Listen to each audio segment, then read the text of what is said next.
আসলে এখন আমরা কুষ্টিয়া গড়াই নদীর এই ধারে দাঁড়ায় আছি। এখন এই নদীর যে পানি অবস্থায় যে এরকম পরিবেশ আপনাদের দেখানোর জন্য আসছি।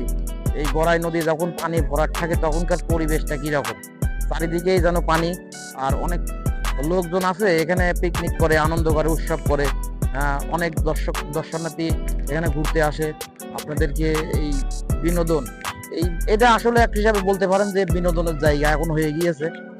এখানে ব্রিজ আছে, আপনারা যদি বিকেল টাইমে আসেন দেখতে পারবেন যে এখানে কত লোক, কত আসলে দর্শক এই জায়গাটা ঘোরার জন্য আসে, এই নদীর পানি দেখার জন্য, পিকনিকের নৌকা দেখার জন্য।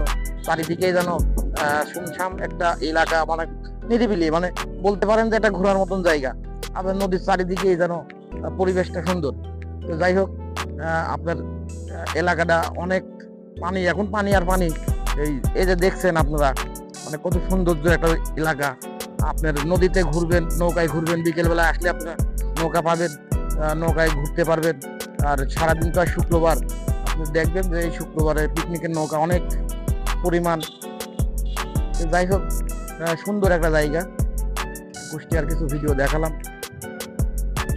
আসলে আমরা এখন আছি কুষ্টিয়া এই বেড়িবাঁধ, যেটা বলে বেড়িবাঁধ, কুষ্টিয়া 6 রাস্তার মধ্যে থেকে কুষ্টিয়া শহর এলাকা। এটা শহরের আশপাশেই পড়ে, এটা কুষ্টিয়া বেড়িবাঁধ। আর নদীর ওই পাশে আছে আপনার হরিপুর এলাকা।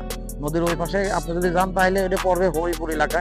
আপনি যদি এই পার থেকে ওই পারে একটা অটোতে যেতে চান তাহলে আপনি 10 টাকা ভাড়া নেবে।